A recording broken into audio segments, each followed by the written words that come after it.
The massive courtroom on Station Nexus Prime buzzed with the usual mix of alien languages and mechanical translations.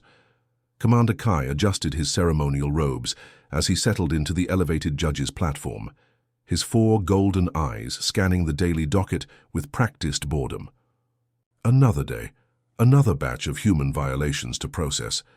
The defendant was brought in wearing standard prison grey, her hands bound with energy restraints that glowed pale blue. Hannah walked with quiet dignity despite the whispers and chittering. Sounds from the gallery filled with various alien species. A group of insectoid Vextar clicked their mandibles in amusement, while several floating ethereals pulsed with colors that indicated mild disgust. Case 47 Delta 9924. Kai's voice boomed through the chamber's translation system. Human designation Hannah Kim, accused of unauthorized technological interference on mining colony Zerion 7. He paused dramatically, letting his 4 eyes focus on the small human woman standing before him.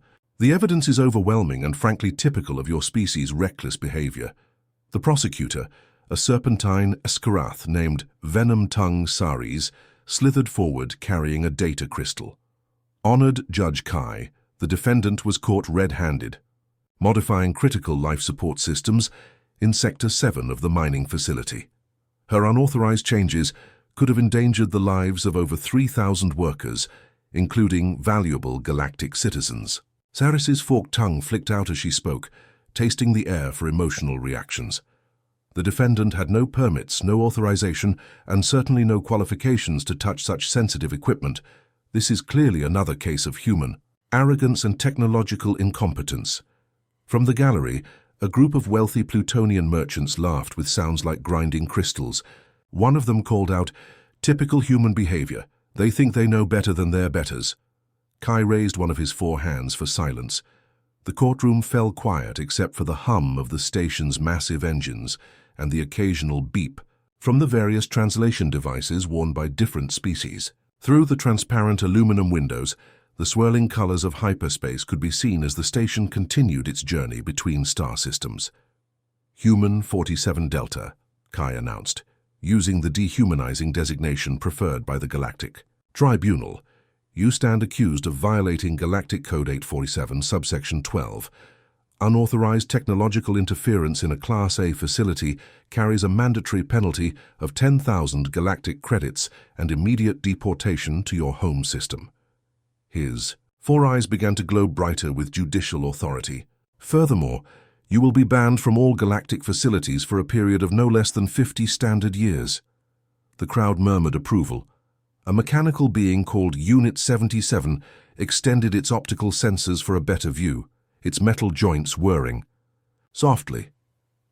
"Another human learns their place," it announced in its synthesized voice.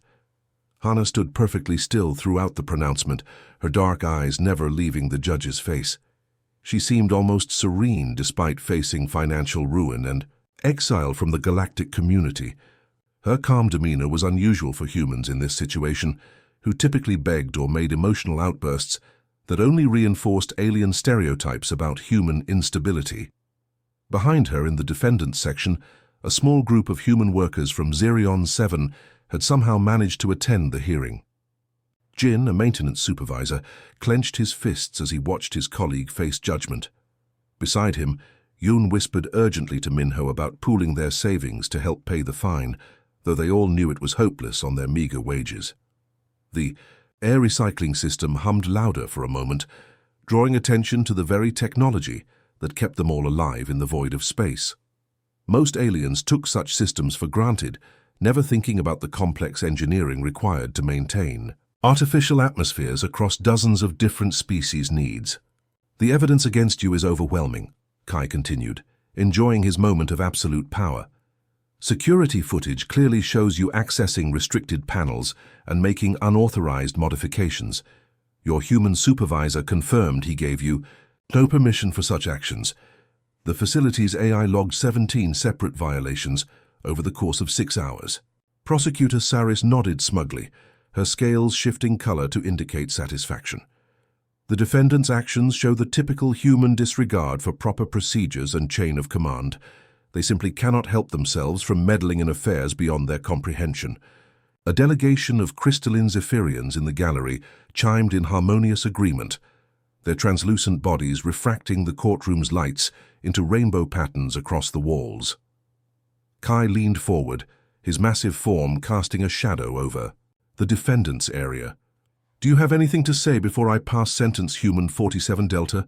Perhaps an apology for your reckless endangerment of your betters?" The question hung in the recycled air like a challenge. Everyone expected the usual human response: tears, pleading, or angry defiance that would only make the punishment worse. The gallery fell silent except for the station's constant mechanical heartbeat. Hannah finally spoke, her voice clear and steady, despite the overwhelming odds against her. "I request to present my credentials." Kai's four mandibles clicked together in a sound like breaking glass, his golden eyes narrowing with irritation. The request was so absurd it bordered on insulting. Credentials? His voice carried the weight of centuries of judicial authority. "You humans barely understand the difference between a power coupling and a waste recycler. What possible credentials could you possess that would matter in this courtroom?" The gallery erupted in various sounds of alien amusement. The insectoid Vextar buzzed their wings in what passed for laughter among their species, while the floating ethereals pulsed with bright orange colors indicating mockery. Even the mechanical Unit 77 emitted a series of electronic beeps that translated to sardonic humor. "This is ridiculous," hissed Prosecutor Saris, her serpentine body coiling tighter. "The defendant is clearly stalling for time. Humans are given basic technical training at best, enough to perform simple maintenance tasks under proper supervision." But Hannah remained calm, reaching slowly into her prison uniform with movements deliberate enough not to trigger the security systems. The energy restraints around her wrists hummed softly as she withdrew a small, unremarkable device, no bigger than her palm. It looked like standard human technology, crude and primitive compared to the sleek alien devices visible throughout the courtroom. "May I?" she asked simply, holding up the device. Kai waved one of his four hands dismissively. "Very well. Let us see what pathetic certification you believe grants you the right to endanger galactic citizens." The device activated with a soft blue glow, and suddenly a holographic display materialized above it, filling the air between Hannah and the judge's bench. The projection was crystal clear, displaying official documentation in the Universal Galactic format that all species recognized. The first line made several aliens lean forward in their seats: Master of Engineering, Seoul National University, Earth. The date stamp showed she had graduated with highest honors just 8 years ago. But that was merely the beginning. The second qualification caused a ripple of surprised murmurs throughout the courtroom: PhD in quantum mechanics, specialized in multidimensional energy flow systems. The hologram showed complex mathematical equations that even the advanced alien species found impressive. But it was the third line that caused absolute silence to fall over the entire courtroom like a heavy blanket. Tier 7 Universal Engineering License. Current and active. The silence, stretched for long moments, broken only by the station's life support systems and the distant hum of hyperspace engines. Even the mechanical beings seemed to pause their constant electronic chatter. Prosecutor Saris's scales shifted rapidly through several colors, indicating extreme confusion and growing concern. That's impossible," Kai stammered, his four eyes blinking rapidly as he tried to process what he was seeing. His massive form shifted uncomfortably in the judge's chair, causing the metal to creak under his weight. "Only 17 beings in the entire galaxy hold Tier 7 licenses, the testing requirements alone." He trailed off, staring at the holographic display. The Tier 7 certification was legendary throughout galactic civilization. It required not just advanced degrees, but practical demonstration of engineering skills that could solve problems across multiple alien technologies. The written examination alone took 6 months to complete, and the practical tests had a failure rate of 98%. Most beings who attempted it were already considered geniuses within their own species. A ripple of shocked whispers began spreading through the gallery. The crystalline Zephyrians chimed in harmonious disbelief, their bodies reflecting light in agitated patterns. The Plutonian merchants stopped their constant chatter about profit margins and trade routes, their attention completely focused on the small human woman standing calmly in the defendant's area. "The license is fraudulent," Saris declared, though her voice lacked its earlier confidence. "It must be. Humans simply don't possess the cognitive capacity for such advanced certifications." But Hana's device was already displaying additional verification codes, quantum signatures that were impossible to forge. The hologram showed her test scores, practical demonstrations, and most damning of all, her current active status in the Galactic Engineering Registry. "I designed the life support modifications myself," Hana said, her voice cutting through the growing murmur of alien voices. The courtroom fell silent again as she continued. "The original systems on Xerion 7 were operating at 43% efficiency. My analysis showed complete system failure was inevitable within 6 months. She gestured to her device and the hologram shifted to display technical schematics that made even the advanced alien engineers in the gallery lean forward with interest. The modifications I implemented increased efficiency to 97% while reducing power consumption by half. Without those changes, everyone on the colony would have died when the primary atmospheric processes failed." Unit 77's optical sensors extended fully as it analyzed the displayed data. "The calculations are correct," it announced in its mechanical voice, sounding almost surprised. "The modifications show advanced understanding of cross-species atmospheric requirements." Jin, watching from the gallery, felt his chest swell with pride, even as shock washed over him. He had worked alongside Hana for 2 years, never knowing she possessed qualifications that surpassed most alien engineers. The quiet woman who fixed broken equipment and never complained about the dangerous conditions was apparently one of the most certified beings in known space. Prosecutor. Saris's tentacles writhed nervously as she realized her case was crumbling before her eyes. The evidence that had seemed so clear-cut now appeared in an entirely different light. "Even if the credentials are genuine," she said desperately, "unauthorized. Modifications are still illegal, regardless of the operator's qualifications." But Kai was studying the holographic display with growing fascination and growing dread. If what he was seeing was real, then he had nearly made a catastrophic error in judgment. The emergency investigation shuttle Nexus Seeker dropped out of hyperspace near Xerion 7 with a flash of blue energy that lit up the asteroid field surrounding the mining colony.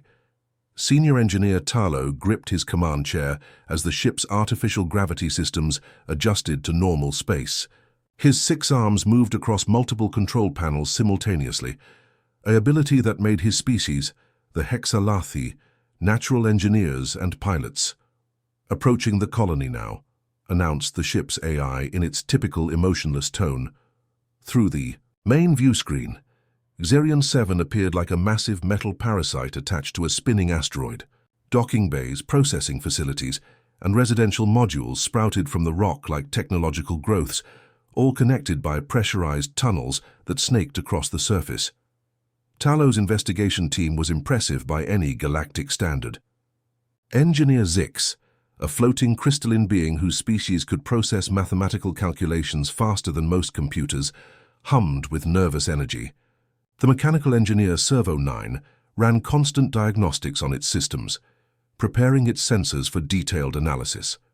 Dr. Kell, a reptilian Vorthak with scales that changed color based on his mood, currently displayed the deep blue of professional skepticism.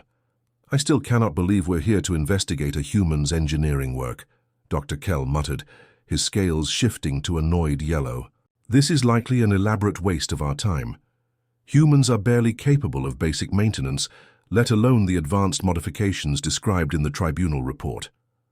As their shuttle docked with the colony's main bay, Talo felt the familiar sensation of artificial gravity taking hold. The docking bay was filled with the usual mix of species that worked the outer rim colonies, mostly humans, but also some hardy Vorthak miners, a few insectoid workers, and several mechanical beings designed for dangerous industrial work. Colony. Administrator Vextar Zak, a massive insectoid with 4 arms and compound eyes, met them at the airlock. His translator device buzzed as he spoke. "Welcome to Zerion 7, honored engineers. I must admit we were surprised by this investigation. The human Hana was simply doing maintenance work as assigned." "We'll determine that for ourselves," Talori replied, his own translator converting his complex harmonic language into standard galactic. "Take us to the life support system she allegedly modified." The journey through the colony's tunnels revealed the harsh reality of life in the outer rim. The corridors were cramped and utilitarian, with exposed pipes and cable runs that would never be seen in the core worlds. Human workers moved efficiently through the narrow spaces, their smaller size actually an advantage in the confined environment. They arrived at Life Support Bay 7, where the alleged modifications had taken place. What Talo saw there made 3 of his 6 arms freeze mid-motion. The life support system had been completely rebuilt, but not in any way he recognized from standard galactic engineering principles. "By the cosmic winds," Servo 9 buzzed, extending multiple sensor arrays. "The power flow patterns are completely non-standard, yet the efficiency readings are—" The mechanical being paused, recalculating. "This cannot be correct. The system is operating at 97% efficiency." Zix floated closer to the main control panel, his crystalline body resonating with mathematical excitement. "The quantum harmonics are perfect. Better than perfect. I have never seen field equations balanced with such precision." Talo studied the modifications with growing amazement and reluctance to admit what he was seeing. Every connection had been optimized, every power flow calculated to the smallest decimal point. The work was not just competent, it was inspired. "The modifications are—" He paused, struggling with the words, "elegant. She's increased efficiency by 340% while reducing power consumption by half. The mathematical principles involved are beyond most of our senior engineers." Dr. Kell's scales cycled rapidly through several colors before settling on deep purple, the color of profound confusion. "But this is impossible. Humans don't think in quantum dynamics. Their brains aren't structured for multidimensional calculations." That's when they met Jin, who had been quietly watching the investigation from a maintenance alcove. The Korean man stepped forward, his work uniform bearing the stains of honest labor, but his eyes sharp with intelligence. "You want to know about Hana?" Jin asked in accented but clear galactic standard. "She's been fixing things quietly for months, never taking credit, never asking for recognition, just making sure people stayed alive." He led them to the water recycling station, where another impossible modification greeted them. The original alien-designed system had been prone to contamination that could poison entire sections of the colony. Hana had redesigned the filtration process using principles that incorporated biotechnology from 6 different species. "She noticed the contamination patterns 3 months ago," Jin explained. "The original engineers said it was within acceptable parameters. Hana said acceptable parameters meant people would start getting sick, so she fixed it." Servo 9 sensors whirred as it analyzed the modification. "The bio-integration is flawless. She's created a hybrid system that shouldn't work according to standard theory, yet it functions better than anything in our databases." Their investigation continued deeper into the colony's systems. In the power distribution center, they found another marvel. Hana had rerouted energy flows to prevent cascade failures that could have left entire sections without life support. In the atmospheric processing plant, she had modified gas mixture controls to better accommodate the diverse species working in the colony. 17 critical modifications, Taylor announced after 6 hours of investigation, consulting his data, pad with all 6 arms trembling slightly. Each one prevented a potential system failure that could have killed dozens or hundreds of workers. Yoon, another human maintenance worker, joined their group as they examined the mining equipment modifications. "She never told us she was some kind of genius," he said quietly. "Just said she had some ideas that might help. Always asked permission from the human supervisors, but they usually just said, 'Fix whatever needs fixing.'" The investigation team stood in the main engineering bay, surrounded by evidence of technological achievement that challenged everything they thought they knew about human capabilities. The modifications weren't just functional, they were innovative, incorporating engineering principles that advanced alien civilizations were still developing. "This changes everything," Dr. Kell whispered, his scales now a brilliant gold color indicating awe and respect. "If one human can accomplish this, what does that mean for our understanding of their species?" As their shuttle prepared to return to Station Nexus Prime, Talo made the most difficult report of his long career. The human they had come to investigate wasn't just innocent of wrongdoing, she was quite possibly the most gifted engineer any of them had ever encountered. The emergency session of the Galactic Council was called within 24 hours of Talo's initial report. The massive chamber on the capital world of Zentara Prime had never seen such urgency. Council representatives from across known space materialized through quantum transporters, their various forms filling the circular amphitheater that had witnessed the rise and fall of entire civilizations.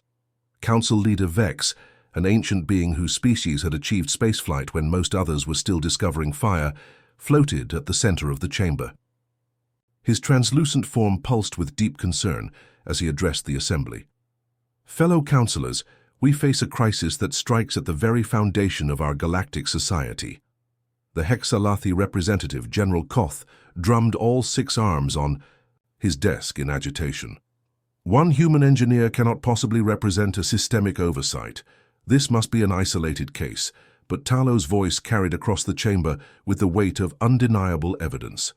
"Honored councillors, following the Zerion 7 investigation, I initiated a galaxy-wide review of infrastructure maintenance records. What we discovered defies every assumption we've held about human capabilities." The massive holographic display at the chamber's center activated, showing a 3-dimensional map of the galaxy. Thousands of installations, space stations, mining, colonies and industrial facilities glowed like stars across the spiral arms. Slowly, certain installations began to pulse with red light. These are facilities where critical system failures were prevented by modifications made by human workers. Talo continued. "In every case, these humans were classified as basic maintenance staff, their solutions attributed to supervising alien engineers." The pulsing red lights continued to appear until nearly 30% of all galactic infrastructure showed human intervention. The chamber fell into stunned silence as the scope of the revelation became clear. Dr. Kell, still bearing the golden scales of newfound respect, added his own findings. On Station Helix 9, a human named Sue prevented a reactor breach that would have destroyed the entire facility and killed 40,000 beings. The official reports credited Vorthak Chief Engineer Skara, who later admitted he had no idea how the problem was solved. The revelations continued to pour in. On the luxury cruise liner Stellar Paradise, a human maintenance worker named June had redesigned the gravity generators to prevent seasickness among passengers from 17 different species. The modifications were so sophisticated that the ship's alien engineers still couldn't understand how they worked. Meanwhile, on Research Station Omega-7 in the Andromeda sector, Min received an encrypted message on her personal communicator. The Korean woman was deep in the station's reactor core, performing what her supervisors thought was routine maintenance. In reality, she was implementing a revolutionary fusion containment system that would increase power output by 400%. The message was brief but changed everything. "The secret is out. Hana's trial exposed us all. Prepare for contact from the Galactic Council." Min's hands trembled slightly as she read the words. For 5 years she had worked in isolation, believing she was alone among the stars. The network of brilliant human engineers had operated in secret, communicating through hidden channels, sharing solutions and innovations, while their alien supervisors took credit for their work. Back in the council chamber, the scope of human achievement continued to unfold. Commander Zilk of the Asteroid Mining Consortium stood with obvious embarrassment. "Our most profitable mining operations in the Vega system have been running smoothly for 3 years, thanks to modifications we attributed to our crystalline engineering staff. We have just learned that every innovation came from a human worker named Hyun. The mechanical representative, Unit Prime, processed the information with visible difficulty. Computing error. Human cognitive assessments require complete recalibration. Previous calculations show 99.7% probability of error. Council leader Vex's form grew brighter as his ancient mind grappled with the implications. "We've been blind," he admitted, his voice carrying the weight of millennia. "While we saw humans as laborers and servants, they've been holding our infrastructure together." The evidence continued to mount. Human engineers had prevented catastrophic failures in jumpgate networks, redesigned life support systems for deep space exploration vessels, and solved energy crisis problems that had baffled alien scientists for decades, all while being paid minimal wages and receiving no recognition for their contributions. Talo's final report was damning in its completeness. In system after system, we found human maintenance workers who were actually solving problems our best engineers couldn't. They've been preventing catastrophic failures while we took credit for stable systems. The ethereal representative, a being of pure energy, pulsed with colors indicating deep shame. "Our bias has blinded us to an entire species' capabilities. How many breakthrough innovations have we dismissed simply because they came from humans?" Dr. Kell added the final piece of devastating evidence. "The humans have been working together, sharing knowledge through hidden networks. Their collaboration spans the galaxy, yet they remained invisible to us because we refused to see their potential. On dozens of space stations and colonies throughout the galaxy, other Korean engineers began receiving similar messages. You on the frontier world of Kepler 442b, working on terraforming systems. Sung on the deep space listening post monitoring for hostile alien signals. Each had believed they were isolated, their genius unrecognized and unappreciated. The Galactic Council faced an uncomfortable truth. Their entire civilization had been quietly supported by the very species they had dismissed as primitive. The humans they had treated as second-class citizens were actually among the most capable engineers in known space. As the emergency session continued deep into the night cycle, one fact became crystal clear. The galaxy would never be the same. The age of human subjugation was ending, and a new era of recognition and partnership was about to begin, whether the established powers were ready for it or not. The same courtroom on Station Nexus Prime looked completely different 3 weeks later. Where once alien species had filled the gallery with sneers and dismissive chittering, now they sat in respectful silence. The floating ethereals pulsed with colors of deep respect, while the crystalline Zephyrians chimed in harmonious anticipation. Even Unit 77 had polished its metal frame to a mirror shine for the occasion. Commander Kai entered the chamber, but his 4 golden eyes no longer glowed with arrogant authority. Instead, they reflected something alien to his species, humility. The massive judge moved slowly to his elevated platform, carrying a quantum-sealed data crystal that contained directives from the highest levels of galactic government. Hana was escorted in, but this time she wore the formal robes of a recognized galactic citizen rather than prison grey. The energy restraints were gone, replaced by a personal honor guard of Hexalathi warriors who moved with the fluid grace of elite protectors.